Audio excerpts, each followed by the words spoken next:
Donald Trump taking his fight against the press to a whole new level. He just posted this on Facebook. Based on the incredibly inaccurate coverage and reporting of the record-setting Trump campaign, we are hereby revoking the press credentials of the phony and dishonest Washington Post. This article apparently the straw that broke the Donald's back. Article with the headline, Donald Trump seems to connect President Obama to Orlando shooting. Well, joining us now is the Washington Post media columnist, Eric Wemple. Eric, thank you for the time. I appreciate it. No problem. Thanks for having me on. Well, I'm curious. Dishonest and phony, considering the source, did you guys take this very seriously, or did you say just add us to the list?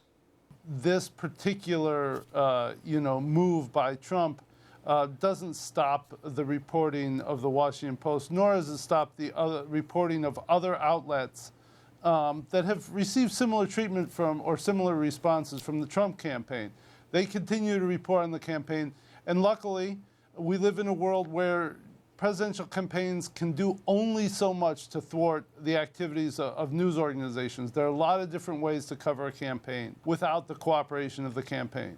And I'll get to that, Eric, but obviously after the Trump campaign issued that statement, you guys had to look internally and say, was he right, or did he not like it because he didn't find it quote-unquote nice? What was your conclusion?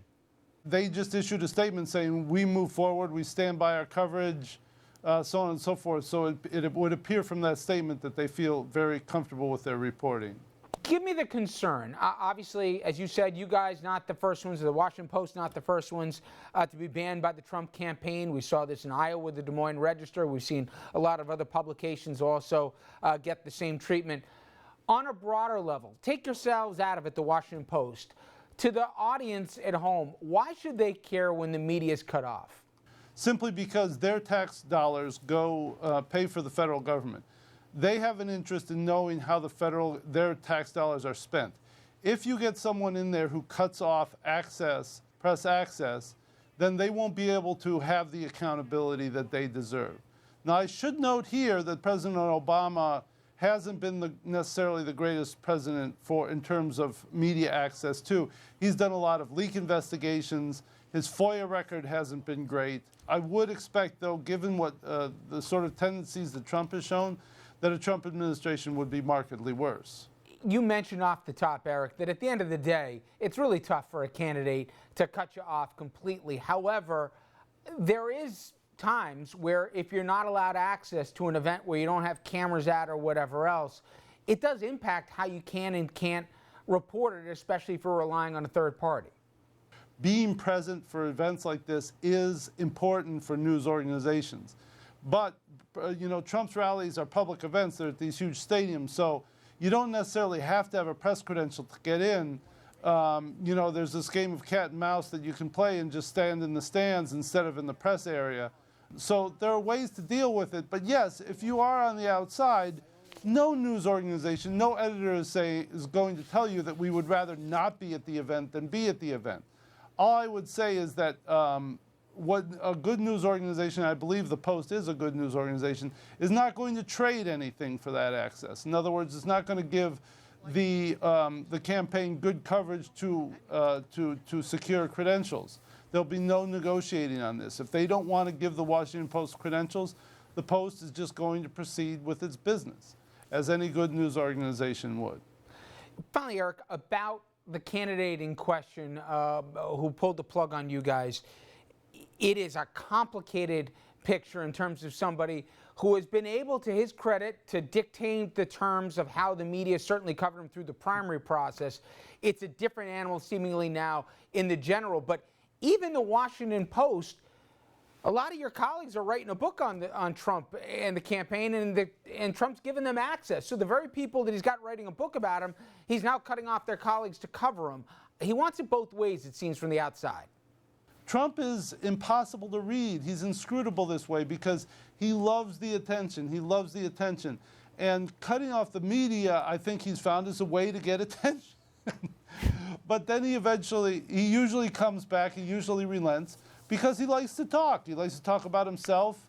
He likes to talk about the country. I mean, he doesn't appear to have a great passion for drilling in on policy. But I'm going to give him credit. He is more accessible by and large than the other candidates have been, and that's been one of his advantages. So when he does cut off an outlet, maybe that's the reason why it's more newsworthy, because Donald Trump is an interview-giving machine. And anytime you turn on cable TV, you can see this. And Fox News, you know, Hannity is on with them all the time, Bill O'Reilly, Fox and Friends. He is highly accessible, and that is something that we want in our candidates. So it's a mistake to criticize him for being accessible. At the same time, these moments where he gets, you know, somewhat churlish or vindictive against outlets that cover him negatively and then just decides to ban them, that's not a good trait, though. And I will say, not that you asked, Eric, I heard the interview he gave to Fox and Friends in the morning that begat the headline. The New York Post, which is owned as well by Murdoch, came to the same conclusion that the Washington Post did in terms of where Trump was going with it. I thought I got the same exact conclusion as I mentioned earlier in the program. You guys were not alone, but you were singled out. Whether that's a badge of courage or not, we'll let the audience decide. Eric Wemple, I certainly appreciate it for you. Thank you so much. Great point. Great point. Great point. Thank you. Thank you for having me on. Listen, you've been on both sides of the jury, right? The idea that you're going to cut somebody off, but at the same time work with their colleagues to write a book.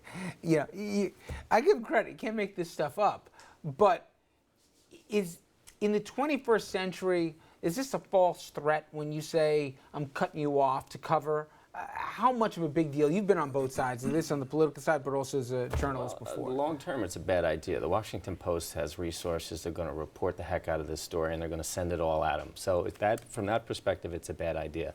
So, I mean, but what's more disturbing as a former journalist is his sort of lack of understanding or his total repudiation of the role of a free press. You can talk to people who have been on, the political side and the press side, and they will all say, we'll take our punches, we got to work with the press. I mean, I had a conversation with Ari Fleischer, George Bush's press secretary, and I asked him about his relationship with the press.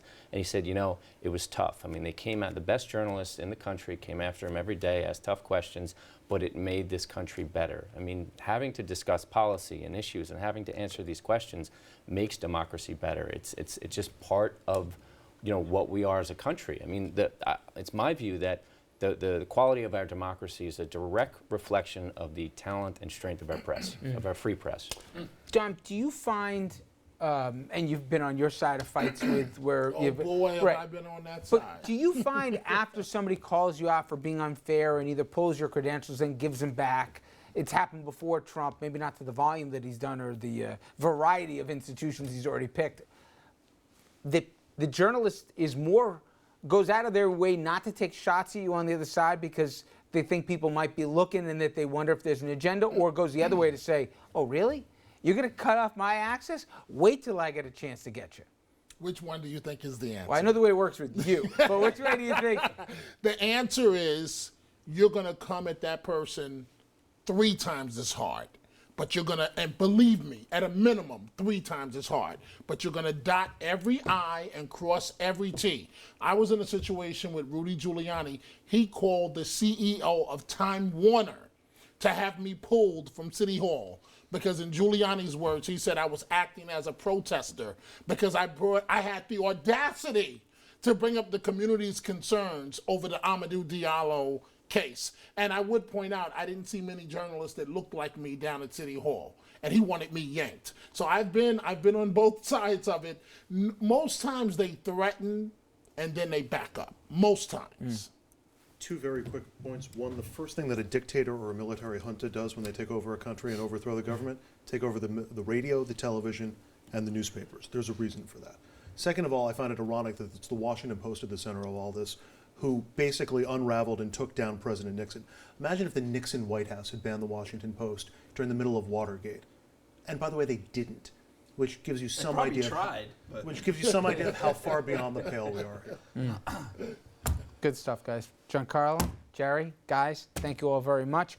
When we come back, we'll put politics to the side and we will pay tribute to the victims of Orlando, how people not only from that city, but to New York and everywhere in between, gathering to remember the victims.